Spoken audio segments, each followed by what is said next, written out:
بسم اللہ الرحمن الرحیم. السلام علیکم. اے ٹو زی نیوز پوائنٹ کے پلیٹ فارم سے میں ہوں آپ کا میزبان اسامہ مرزا. آج کے اس پروگرام میں میرے ساتھ ایک ایسی شخصیت موجود ہے جو کہ کسی بھی تعارف کی محتاج نہیں ہے، جن کی زبان اسلام کی ترویج کرتے کرتے الحمدللہ اللہ تعالیٰ کی بارگاہ میں بہت ہی سرخرو ہے، جن کا معیار، جن کی زندگی اور جن کے ہر لمحات اسلام کے لیے وقف ہے، اور جن کی زبان کی حلیمی اس قدر حلیم ہے، اس قدر نائس ہے کہ جو غیر مسلمز ہیں وہ قرآن پاک ان کے منہ سے سن کے اسلام کی طرف آنا شروع ہو جاتے ہیں اور ایک اچھے مذہب کی ترویج کے لیے بہت ہی اچھا طریقہ اپناتے ہیں. لیکن پاکستان کو اور اسلام کو بدنام کرنے کی جو سازشیں ہیں غیر ملکی، وہ آئے دن سر اٹھاتی رہتی ہیں. اسی سازش کا ایک حصہ سیالکوٹ میں جو واقعہ ہوا ہے، جس میں چند شرپسند عناصر نے، شرپسند لوگوں نے ایک غیر ملکی سری لنکن جو انجینئر تھا اس کو جو ہے قتل کر دیا ہے. اسی حوالے سے ہم بات کریں گے. اگر کوئی مسلمان یا کوئی غیر مسلم لا علمی میں اسلامی نشریات کی یا اسلامی قول و فعال کی کسی قسم کی جو توہین کر دیتا ہے، اس کے بارے میں اسلام کیا کہتا ہے اور انہیں کیا رد عمل اپنانا چاہیے، ان سے ہم اس سوال کا جو ہم آنسر پوچھیں گے. السلام علیکم کر صاحب. وعلیکم السلام ورحمۃ اللہ وبرکاتہ. کر صاحب بہت شکریہ آپ کی قیمتی ٹائم کا. تو کر صاحب سوال تو آپ نے ہمارا سن لیا، اس کے بارے میں بتائیے. بسم اللہ والصلاة والسلام علی رسول اللہ وعلی آلہ وصحبہ ومن والا، اما بعد. اسلام ایک جامع اور مکمل نظام اور خوبصورت نظام سے عبارت ہے. جی. اسلام سے بڑھ کے دنیا کے اندر نہ تو کوئی کامل نظام ہے اور نہ ہی کوئی پرامن نظام ہے. اسلام کا اصل میں تھیم ہی امن ہے. جی. رسول اکرم صلی اللہ علیہ وآلہ وسلم نے فرمایا، من رحم ولو ذبیحۃ عصفور رحمہ اللہ. کوئی چڑیا کو بھی ذبح کرتے وقت اگر رحم کرتا ہے تو اللہ اس پہ بھی رحم کرتے ہیں. بلکہ رسول اللہ صلی اللہ علیہ وآلہ وسلم کے سامنے ایک شخص نے پرندے کے بچوں کو پکڑا اور اس کی ماں آئی، اور آپ سوچ سکتے ہیں کہ جب اس کی ممتا تڑپی ہوگی تو اللہ کے رسول کو کیا فیل ہوا ہوگا. آپ نے فرمایا، من فجع هذه بولدها ردوا الیہا ولدها. کس نے اس کے بچوں کو پکڑا ہے، فوراً بچوں کو چھوڑو اور اس تک پہنچاؤ. میری غیرت یہ بھی برداشت نہیں کرتی کسی پرندے سے بھی ظلم ہو. اتنا خوبصورت نظام ہے اسلام کا. دشمن ہو، جنگ کا ماحول ہو، تو اللہ کے رسول نے فرمایا پہلے انہیں اسلام کی دعوت دو. اگر وہ قبول نہیں کرتے تو جزیے کی بات کرو. اس کو قبول کر لے تو جنگ کی ضرورت نہیں ہے.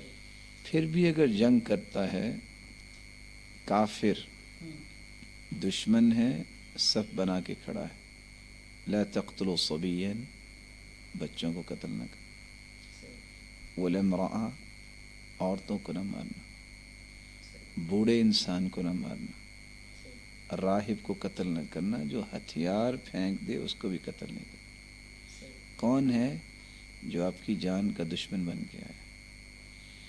رسول اکرم صلی اللہ علیہ وآلہ وسلم نے ایک تیسری بات بھی سمجھائی ہے جو اس سے بھی بڑی بات ہے. آپ صلی اللہ علیہ وسلم نے فرمایا، من قتل معاہدا او ذمیا.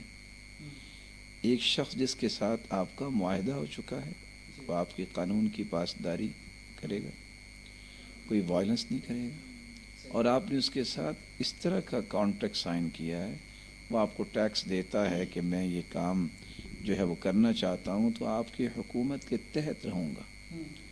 جزیے کی ایک شکل اس وقت تھی، آج اس کی مختلف شکلیں بن گئی. اگر وہ معاہدے کے تحت آپ کے پاس رہ رہا ہے، کافر جو ایسے معاہدہ کرنے کے بعد اس کو کوئی قتل کرتا ہے، وہ جنت کی خوشبو بھی نہیں پائے گا. یہاں دو مسئلے الگ ہیں، ان کو سمجھنا چاہیے. ایک ہے رسول اللہ صلی اللہ علیہ وسلم کی توہین. کوئی بھی مسلمان اس کو برداشت نہیں کرتا، لیکن اس کا قطعاً یہ معنی نہیں ہے کہ ہر شخص قانون کو اپنے ہاتھ میں لے لے. یہ حکومت کی ذمہ داری ہے اور ظاہر ہے حکومت کے پاس ایک نظام ہے، انٹروگیٹ کیا جاتا ہے، انویسٹیگیٹ کیا جاتا ہے، اس کے بعد ہی اس مرحلے تک پہنچتا ہے کہ کسی کو سزا دی جائے۔ تو رسول اکرم صلی اللہ علیہ وسلم نے ہمیں یہ سکھایا ہے کہ کسی بھی بات کی جب تک تحقیق نہ ہو ہم حکم نہیں لگا سکتے۔ اس کا یہ بھی قطعاً مقصد نہیں ہے کہ آپ صلی اللہ علیہ وسلم کی توہین کوئی معمولی چیز ہے۔ ابن خطل جس نے اللہ کے رسول صلی اللہ علیہ وسلم کی توہین کی، وہ دوڑ کے بیت اللہ میں آ گیا، وہ متعلق باستار الکعبہ، اس نے بیت اللہ کا غلاف پکڑ لیا، فرمایا اس کو یہاں بھی قتل کر دو۔ اس بات میں تو کوئی دو رائے نہیں ہے کہ اللہ کے رسول کی توہین ایک بہت بڑا جرم ہے، لیکن مسئلہ صرف یہ ہے کہ ہر شخص کی ذمہ داری نہیں ہے کہ وہ قانون کو اپنے ہاتھ میں لے لے۔ یہ جس کا ڈومین ہے اس کو یہ کام کرنا چاہیے۔ سرکل آف کمپیٹنسی جو ہے کبھی نہیں چھوڑنی چاہیے۔ جب بھی آپ چھوڑیں گے فساد ہوگا، اور ایک نہیں کئی زیادتیاں ہوں گی۔ جیسے یہاں ایک تو قتل ہوا، دوسرا اسے آگ لگائی گئی۔ آگ کا عذاب صرف اللہ تعالیٰ دے سکتا ہے، لا يعذب بالنار الا رب النار۔ پھر اس کی کس قدر جو ہے وہ شہرت کی گئی لوگوں کے سامنے، یہ ایک جرم کی اور سنگینی پیدا ہو جاتی۔ تو اللہ تعالیٰ سے دعا یہ ہے کہ ہمیں اسلام کا سچا اور سچا پیغام پہلے سمجھنے کی توفیق دے۔ اسلام جذباتی دین نہیں ہے، بلکہ حلم و بردباری کا جتنا سبق اسلام نے دیا ہے کسی بھی مذہب نے۔ اس لیے میں یہ پیغام چھوڑنا چاہوں گا جس کے 3 زاویے ہیں۔ زندگی کے اندر آپ قانون کو ہاتھ میں نہ لیں۔ آپ کا جو سرکل ہے اس میں آپ جو کام کرنا چاہتے ہیں، جو آپ کے اختیارات ہیں، اس کو آپ اختیار کریں۔ دوسری بات، جب تک کسی چیز کو انویسٹیگیٹ نہیں کیا جاتا، انٹروگیٹ نہیں کیا جاتا، اس وقت تک آپ کسی حتمی فیصلے تک نہ پہنچیں۔